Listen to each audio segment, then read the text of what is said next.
Hello students, welcome to the 10th online lecture for the subject of sociology. We will continue with the fourth chapter of our textbook, that is social institutions.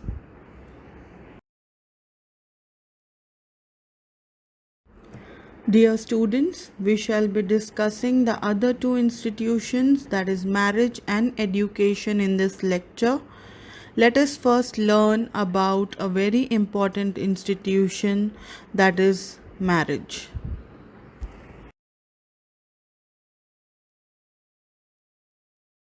Dear students, marriage is one of the universal social institutions. It is established by human society to control and regulate the sexual desires of man. It is closely connected with the institution of family. In fact, family and marriage are complementary to each other. Marriage involves a social approval and permits people to engage in sexual and other socio-economic relations with one another apart from physical closeness and emotional bonds. In marriage, we see the coming together of at least two families. It is also oriented towards wider cultural goals.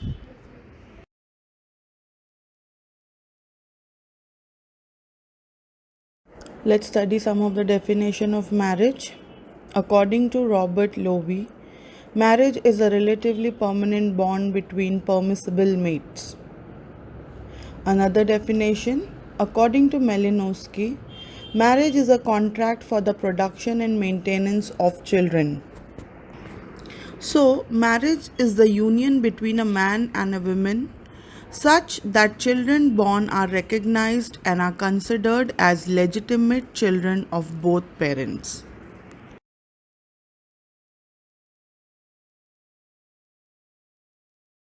There are a variety of purposes for which marriage takes place. Let us consider the importance of marriage. Marriage controls and regulates the sexual desire of men. People get married for the purpose of having children and to become legitimate parents. This is because children born out of wedlock are not accepted by the society. So, gaining social acceptance is also one of the purposes of getting married. Marriage also helps in fulfilling family obligations. One also expresses love and receives love in a relationship. Everyone needs emotional intimacy, and this is also gained through marriage. One also gets married for companionship and economic considerations. One also has to conform to the expectations of the society, and hence marriage takes place.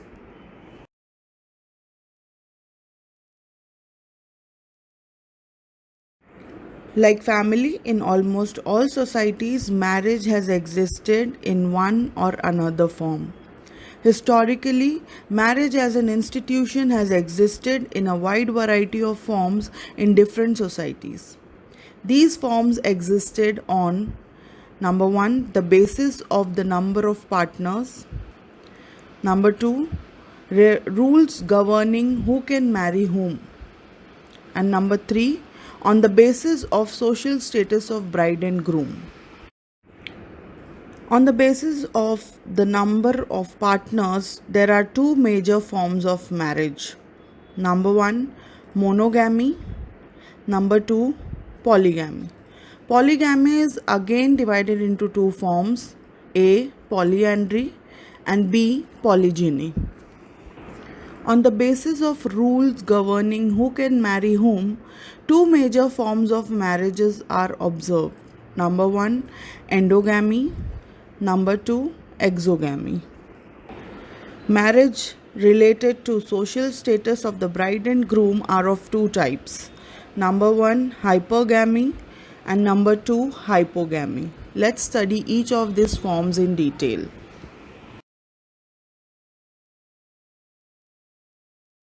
On the basis of number of partners, number 1, monogamy.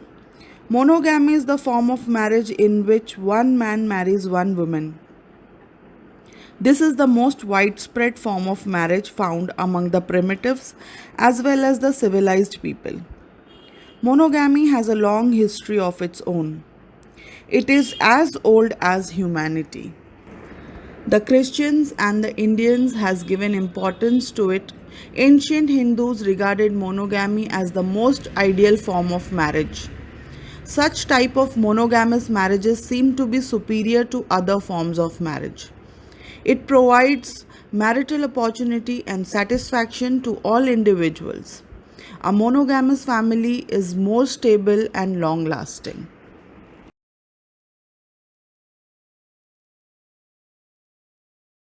On the basis of number of partners, number 2, polygamy. Students, polygamy involves marriage to more than one partner at a time. Polygamy exists in two different forms, A. Polyandry and B. Polygyny. Let's study polyandry first.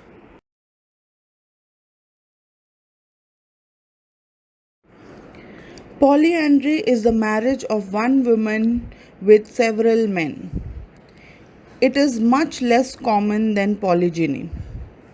It is practiced amongst the Tibetan, the Bahamas of Africa, and the tribals of Samoa.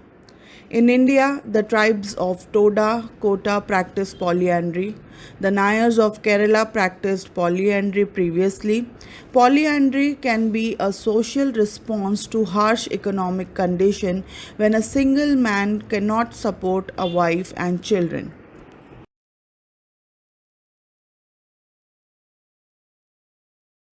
Let us now see the other form of polygamy, which is polygyny. Polygyny is a form of marriage in which one man marries more than one woman at a given time. It is more popular than polyandry but not as universal as monogamy. Polygyny is practiced among the Eskimo tribe, African Negroes, the Gonds, and Baigas tribes of India. Polygyny is of two types. Number 1, sororal polygyny. This is when the wives are invariably the sisters. This may be due to the death of the wife or childlessness.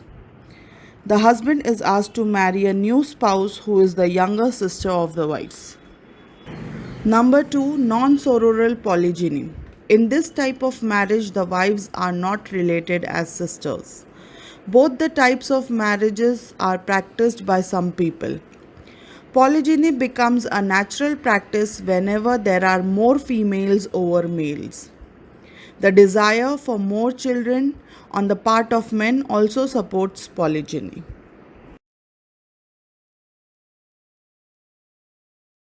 Let us now consider the rules governing marriage, that is, who can marry whom.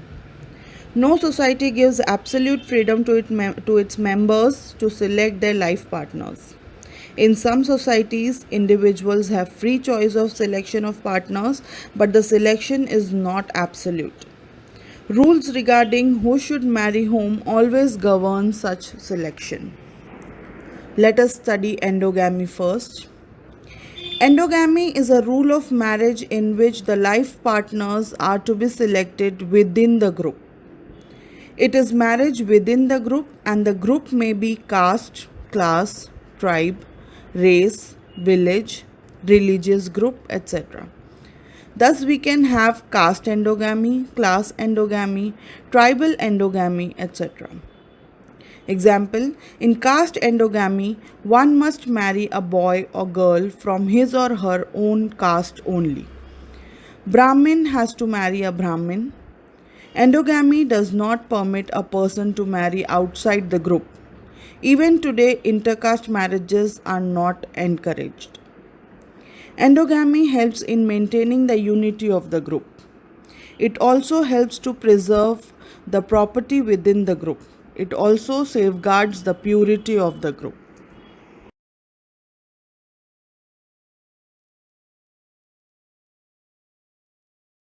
On the basis of rules governing marriage, number 2, exogamy. Exogamy is almost the opposite of endogamy. Exogamy is a rule of marriage in which an individual has to marry outside his or her own group. It does not permit an individual to marry within the group. The rule of exogamy says that the so called blood relatives shall neither have marital connections nor sexual contacts amongst themselves. But the degree of nearness differs from community to community. Endogamy and exogamy are not mutually exclusive. In some societies, both the rules may coexist. Example, in India, both are practiced by the caste. Hindu caste and subcaste are endogamous in nature, but Gotra, a small unit of subcaste, is exogamous. Today, there is greater trends towards exogamous marriages. Endogamy is considered to be conservative. Exogamy has brought people of various castes, religious groups, tribals together. It can effectively reduce social distance and encourage social solidarity and communal unity.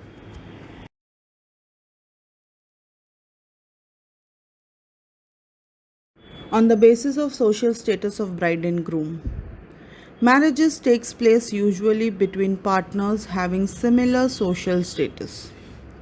When a man marries a woman of a lower social group, wherein a woman's position is elevated in a society, it is termed as hypergamy. As opposed to this, when a woman of higher social status marries a man from a lower social rank, it is termed as hypogamy. In this type of marriage, a man from lower rank gets entry into the higher rank. Thus, we see that marriage has existed in some form or the other since time immemorial. Marriage and family are considered as the permanent elements of our social system.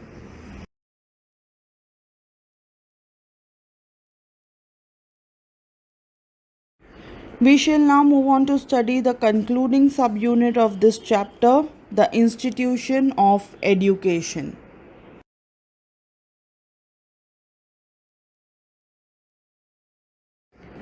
Education is one of the basic activities of people in all human societies. It is important that every new generation must be given training in the ways of the group so that same tradition will continue. Every society has its own ways and means of fulfilling this need. The term education is derived from the Latin word educare, which literally means to bring up. The idea of education is not merely to impart knowledge to the pupil in some subjects, but to develop in him habits and attitudes with which he may successfully face the future.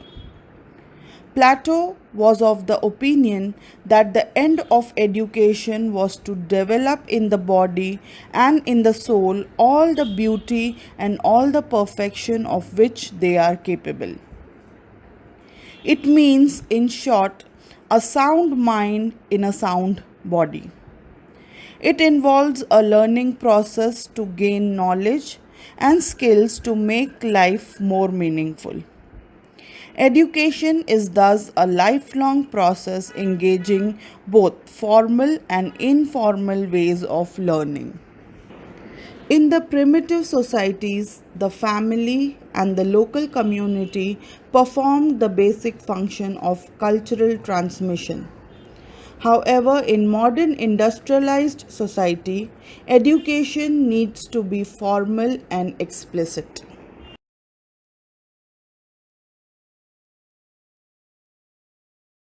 Let's see the definition of education.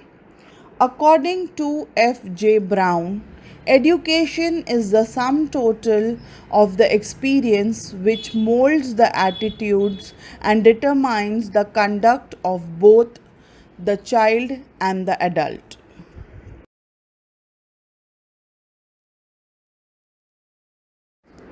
Education is a broad process of learning for an individual. It is viewed as an agent of cultural transmission and is an attempt to acquire knowledge, evaluate, and also add on to existing knowledge. Education can be categorized into three types. Number one, formal education. Number two, informal education. Number three, non formal education. Let's go in detail.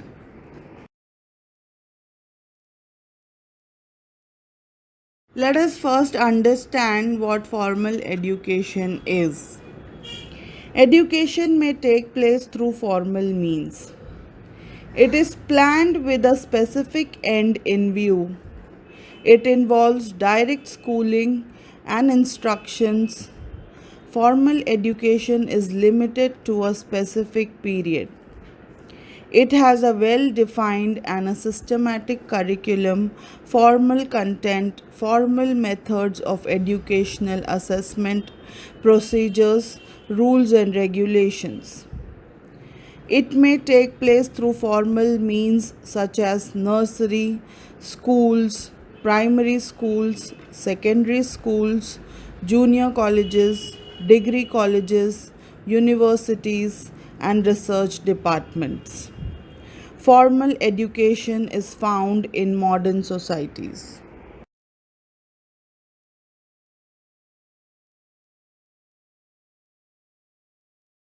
Number two, informal education. The process of passing on the social and cultural heritage of a society may take place through informal means. Informal education is a process by which an individual imbibes attitudes, develops skills, and values without systematic organization.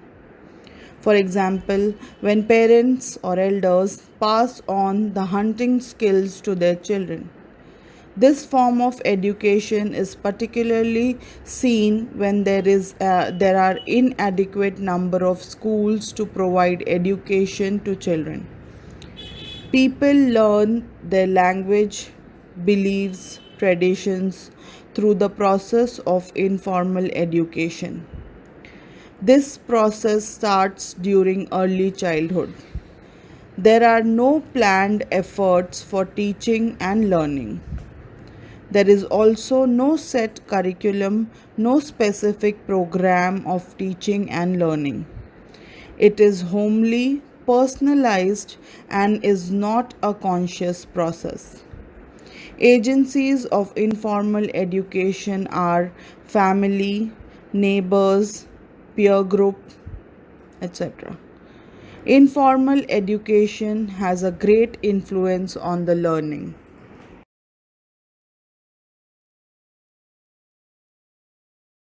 Number three, non formal education.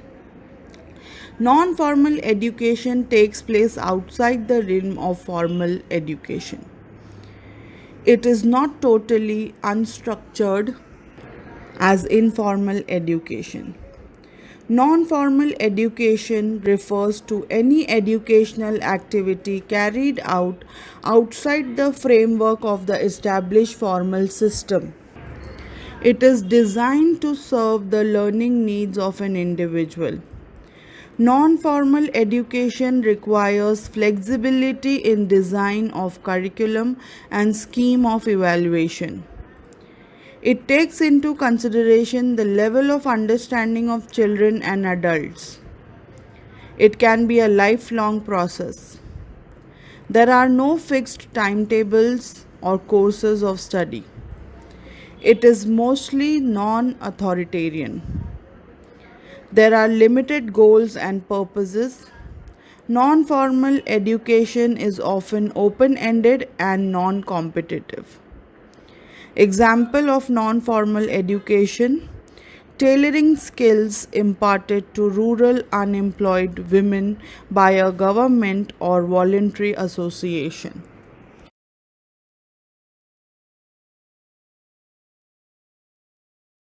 Let's study some of the importance or functions of education. Number one, binds different individuals. Number 2, self discipline. Number 3, impacts specialized skills. Number 4, value of achievement. Let's go in detail.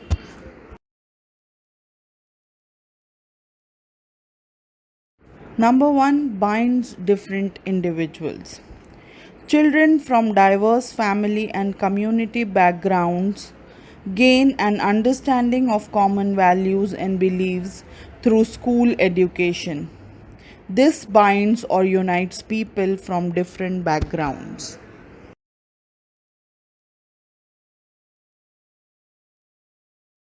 Number 2, self discipline.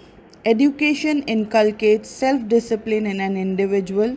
In the process of socialization, the agencies of education help an individual to internalize the rules and regulations of a society and makes them conform to these rules and regulations.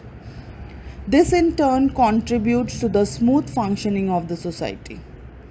Self discipline assists an individual to live life systematically in future.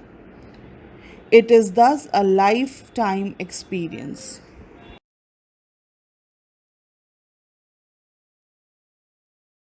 Number 3, impacts specialized skills.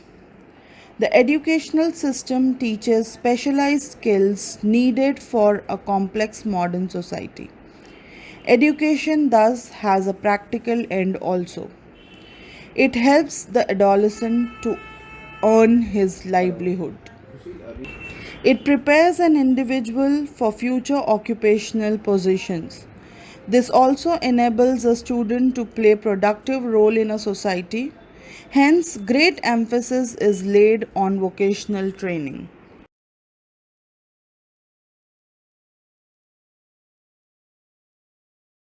Number 4, value of achievement. The schools instill the value of achievement in the students. In schools, children are assessed on the basis of universal standards. Their conduct is also assessed according to formal rules. Their achievement is measured by performance in examination. The teachers admires those who perform well and bestows rewards on them. This also boosts competition amongst the students.